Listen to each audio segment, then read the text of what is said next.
Hey everyone out there. Today I'm going to talk about graphing lines.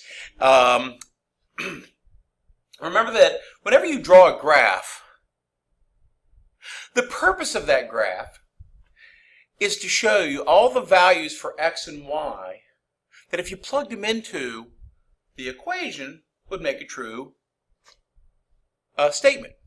All right? Okay. Now, as you recall, we have three forms of a linear function, right? In other words, three equations of lines. I can write it in this form, point slope. I can write it in slope-intercept form, y equals mx plus b, and I can write it in standard form. Now, remember that there's something missing from this standard form. Now, here's the thing. Most of you know standard form to be ax plus by equals c. Now, that's right, but there's something you can't forget, and this is what most students do forget. Folks, there is a rule about standard form about what kind of numbers you're allowed to have in there, okay? The rule says that standard form has x and y in alphabetical order on the left, the plain number c is on the right, but there's a rule. A, b, and c must be integers. They must be integers. Yeah, I don't know how many students die every year needlessly because they write standard form with fractions or decimals in them. Yeah, make sure that if you have to write the equation of a line in standard form that you get rid of any fractions or decimals, okay? All right, ladies and gentlemen, now let's go back to what I was talking about. To graph a line, I know I need a minimum of 2 points. That comes from geometry. You need to graph at least 2 points, okay? All right, so how can I create 2 points? Well, there's the old-fashioned way of making an XY table. Plug a number in for x, solve for y, right? That one you should know how to do. I want to show you how to graph using these three forms, okay? Let's take a look at this. The first form is standard form. Now, the easiest way to generate the 2 points from standard form is to find the x-intercept and the y-intercept. So if you see an equation in standard form, you say to yourself, the two easiest points to generate so I can graph my line are the x-intercept and the y-intercept. Now, we know that the x-intercept is a point that crosses the x-axis. Well, if you think about it, we know that any time a point is on the x-axis, his y value must be 0. So I can plug 0 into y in this equation and just simply solve for x. If I do, I get 2x equals 6, so x must be 3. So I know that my x-intercept is 3, 0. Bam! There's 1 point. Well, likewise, if I wanted to find the y-intercept, all I have to do, since any point on the y-axis has a 0 for its x-coordinate, all I have to do is plug 0 in for x. If I do that, I get 2 times 0 minus 3y equals 6. So therefore, negative 3y equals 6. So y must be negative 2. So when x is 0, y is negative 2. That's my y-intercept. Bam! There's my second point. Now all I do is just draw my line through these 2 points, right? And I've got arrows at the end, and I've just graphed that line. Now don't lose sight of this. Remember that every point on this line, bam, bam, bam, all these points, the whole purpose of this line, those points on that line represent solutions to this equation. Okay? Don't lose sight of it. That's why we graph. All right. Now, in this next equation, it's in slope-intercept form. Notice we give it the name slope-intercept form for a reason. I can see my slope, we like to call that m because we're lazy, and I can see my y-intercept right here, right? I know that my y-intercept from this equation is 0, negative 1. I know that my slope, m, is 2/3. So to get 2 points on this line, I know one of the points is 0, negative 1. And my slope simply tells me to go from one point on my line to another point, I'm going to rise 2 units and run 3 units to the right. Okay, why? Because they're positives. So I'm going to go up 2 and right 3. Now I know what some of you clever students are saying to yourself, well, Mr. Kong, instead of rising 2 and running 3 to the right, could you go down 2 and left 3? Well, let's see. If I started this y-intercept of 0, -1, and I went down 2 and left 3, lo and behold, can you everyone see that these 3 points still line up on the same line? And so you could go either way. You could go rise 2, run 3 to the right, or fall 2 and run 3 to the left, and you'd still get the same line. Beautiful, right? Now this last idea is point-slope form. Point-slope form is similar in idea for graphing to slope-intercept form.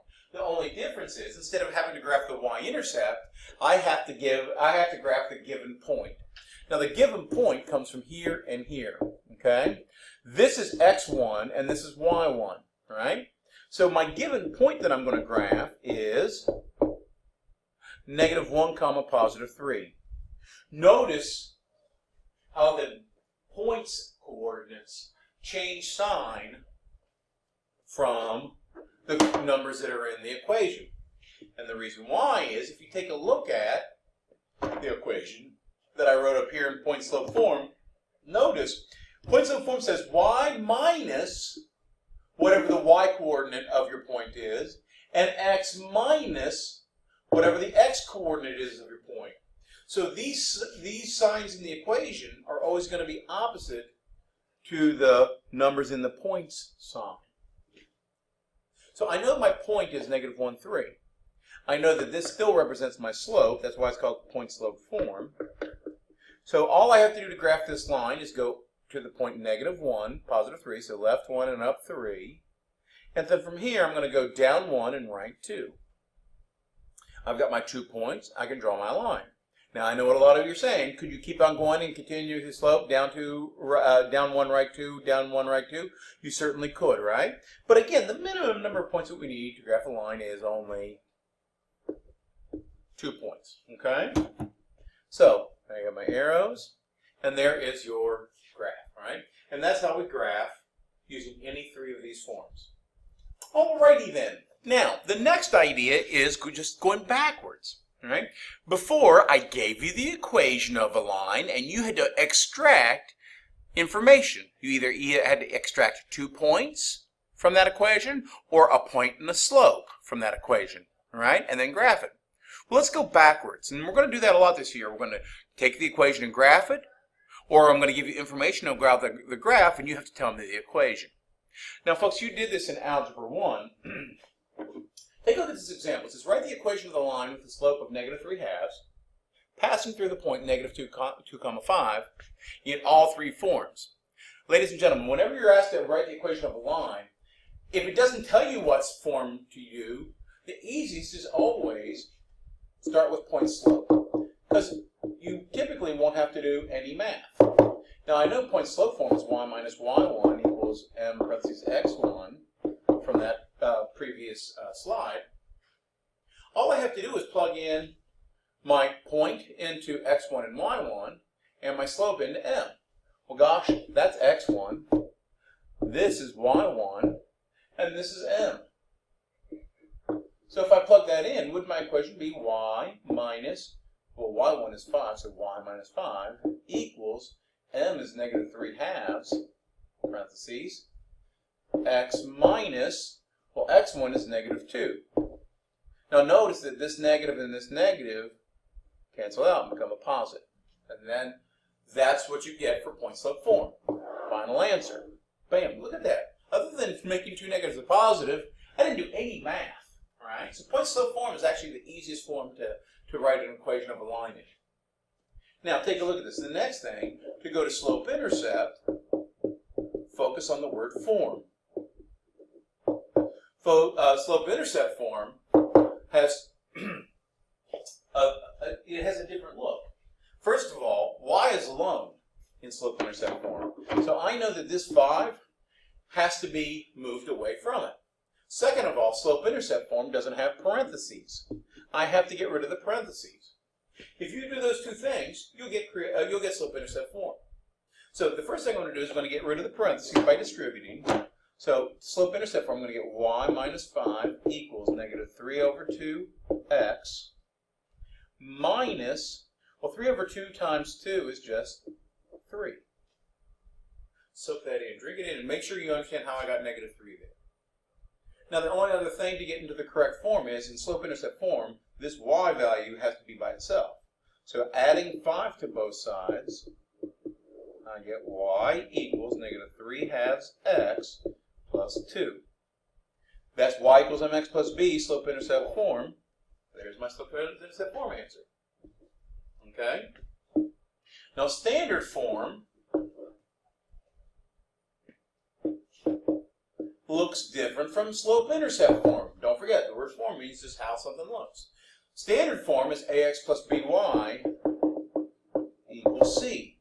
So I know that the x and the y have to be in alphabetical order on the left, and the plane number c has to be on the right.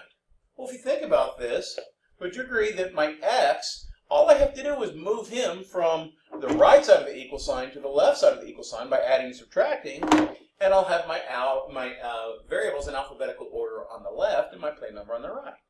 Does it make sense that I would add the 3/2 x to the left? And I get 3/2 x plus y equals 2. And that's standard form, correct?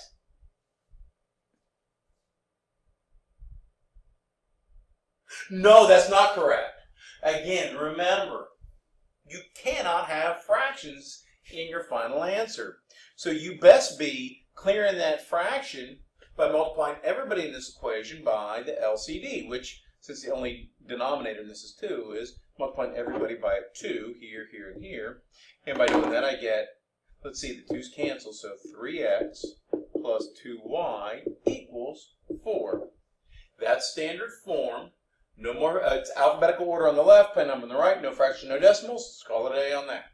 And that's how you write the equation of the line, given a slope and a point. Always start in point-slope form. Last idea, guys. Instead of me giving you a slope and a point, what if I just gave you 2 points? Well, the only difference is you'd have to do a little bit of legwork on the slope. Remember that the formula for slope is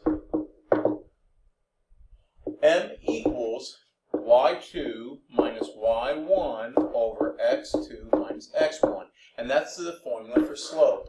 Notice, the formula for slope is not the same thing as saying slope-intercept form. Be careful on that, okay?